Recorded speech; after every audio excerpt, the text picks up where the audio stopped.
আসসালামু আলাইকুম, আমি জাবিন তাসনিম জুই।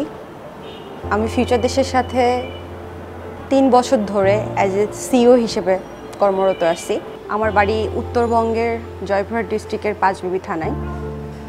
ওখানে আমার ছোটোবেলা থেকে কলেজ পর্যন্ত বড় হওয়া। ঢাকায় এসে আমি আমার অনার্স মাস্টার্স কমপ্লিট করি। টিচারের মেয়ে হিসাবে একটা রেজাল্টের এক্সপেকটেশন সবসময় থাকতো, সেই জন্য একটা ভালো রেজাল্ট করার একটা প্রত্যাশা থাকতো। আলহামদুলিল্লাহ আমার রেজাল্ট এসএসসিতে জিপিএ 5 ছিল, এসএসসিতেও জিপিএ 5 ছিল, অনার্সে ফার্স্ট ক্লাস ছিল, মাস্টার্সেও ফার্স্ট ক্লাস ছিল। ঘোরাঘুরির একটা ইচ্ছা ছোটোবেলা থেকেই ছিল। পড়াশোনার খাতিরে দেখা যেত যে কখনোই মানে বাইরে ঘুরতে যেতে পারতাম না, জাস্ট একটা রুটিনবদ্ধ লাইফ ছিল। কিন্তু আলহামদুলিল্লাহ এখন আমার সেই অপূর্ণ আশাটা পূরণ হয়ে গেছে। এখন দেখা গেল যে আমি চোখ খুললেই দেখা যায় আমি কখনো সিলেট, চোখ বন্ধ করলে দেখা যায় আমি ঢাকায় আমার অফিসে, আবার পরের দিন আমি দেখতেছি যে আমি গরুর হাটে আমি গরু কিনতেছি, তারপরের দিন হয়তো আমি চোখ খুলে দেখতেছি যে আমি গরুটা আমার ফার্মারদেরকে ডেলিভারি দিচ্ছি। মানুষের জন্য করার কিছু ইচ্ছা ছিল, সবারই থাকে। সেই ইচ্ছার মানে কখনো ভাবি নাই যে মানুষের জন্য এত কিছু করতে পারবো, যেটা এই ফিউচার দেশের সাথে জড়িত হওয়ার পরে বুঝতেছি যে আমি আমার কাজের মাধ্যমে তাদের লাইফে কিছুটা হইলেও একটা ভূমিকা রাখতে পারতেছি। একটা ইনভেস্টর যখন ফিউচার দেশের ইনভেস্ট করে, সেই ক্ষেত্রে সে ফিউচার দেশের প্যাকেজগুলো চুজ করে, কোন প্যাকেজ সে নিবে। তারপর নির্দিষ্ট প্যাকেজ চুজ করার পরে আমরা সেই প্যাকেজটা তাকে অ্যাপের মাধ্যমে অ্যালোকেট করি, দেন তাকে আমরা ফার্মার অ্যালোকেট করি। একটা নির্দিষ্ট সময়ের মধ্যে তার ওই প্যাকেজের অন্তর্বর্তীকালীন যেই গরুটা থাকে বা যেই চিকেনটা থাকে, আমরা সেই চিকেনটা পারচেস করে সেই চিকেনের আইডি এবং ক্যাটেলের আইডিটা অ্যাপে ক্রিয়েট করে ওই ইনভেস্টরের প্রোফাইলে সেটা অ্যাড করা হয়।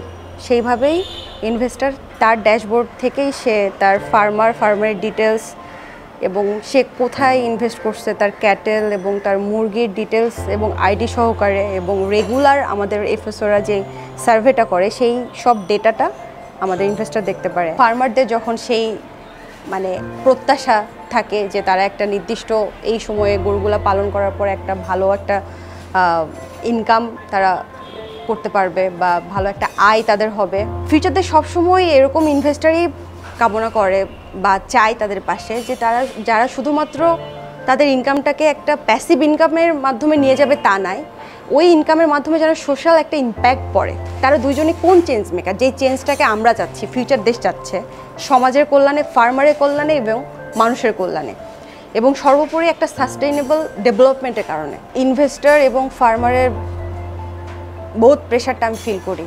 দেখা যাচ্ছে যে এই সময়ের মধ্যে আমার ইনভেস্টরের সেই গরুটাকেও অ্যালোকেট করতে হবে, নির্দিষ্ট একটা সময় থাকে, এবং ফার্মারও চাচ্ছে ওই গরুটা যেন ইমিডিয়েটলি সে পায়।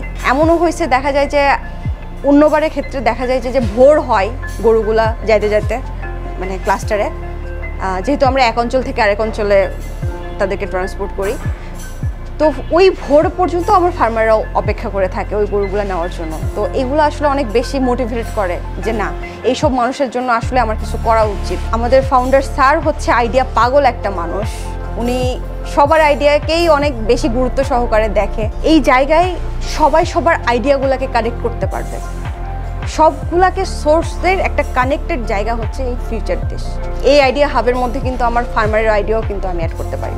আমাদের প্রথম ফেরিওয়ালা নিয়ে আমরা যখন কাজ করতে চেয়েছিলাম, আমরা কি ভাবছিলাম যে ফেরিওয়ালা হবে যার ব্যাগে হচ্ছে বিভিন্ন রকমের প্রোডাক্ট থাকবে, সে গ্রামে গ্রামে যায় বিভিন্ন বাসায় ওই প্রোডাক্টগুলো সাপ্লাই করবে বা দিবে।